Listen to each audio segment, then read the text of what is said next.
قسما بالله يا جماعة، قسما بالله أنا شفت المباراة. عايز أقول لك إن هي، أنا متأكد مليار في المية إن هي كانت هتبقى أقوى مباراة حرفيا في هذه البطولة. شفنا منتخب السنغال والضغوطات اللي كان بيضغطها على المنتخب المغربي، وشفنا العكس. المنتخب السنغالي كان متقدم بالهدف الأولاني، هو الأولاني اللي كان متقدم. لكن لاعبين المغرب هيعدوا الموضوع كده زي اي فرقة تانية؟ لا، كل اللي هم قدروا يعملوه وقدروا يتفوقوا على منتخب السنغال العنيد. احرزوا هدف تاريخي، احرزوا هدف عالمي، هدف يدرس.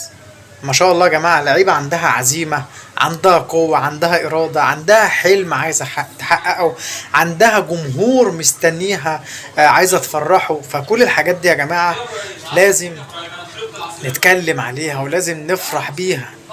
لما نقول ان المنتخب المغربي هو الوحيد اللي تقدر تقول عليه ان هو منتخب قوي، وتقدر تقول عليه ان هو قادم وبقوة، ان هو يعني يحصد جميع الالقاب، قادر ان هو ينتزع اللقب، وده شفناه كتير جدا جدا جدا، محدش ينكر. احسن كرة دلوقتي بشوفها في الفرق الافريقية هي الكرة المغربية.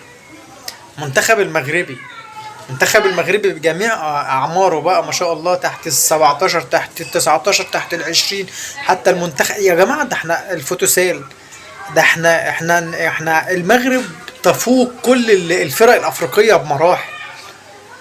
فطبعا انا هتجنن حرفيا من اللي بيعمله الاعلام الجزائري. الاعلام الجزائري جاي له حسرة غير طبيعية، مش مصدق اللي بيحصل. كان مستني المغرب تقع، كان مستني المنتخب المغربي يقع، كان مستني المنتخب المغربي يفشل في مباراة السنغال.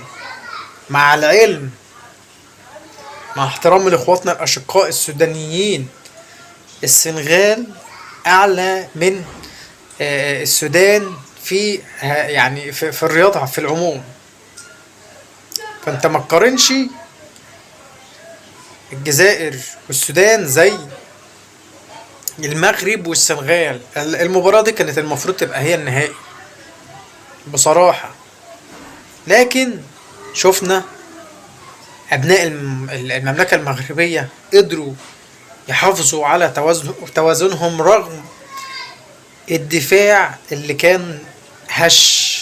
دفاع المغرب يا جماعة، دفاع المنتخب المغربي كان تحس ان كان ناقصه حاجة، ما كانش على ما يرام بمعنى الكلمة. لكن اللي قدر يعني يسند ويساند ويقف ويدعم فرقته هو حارس المرمى. حارس المرمى ليه مننا كل تقدير واحترام.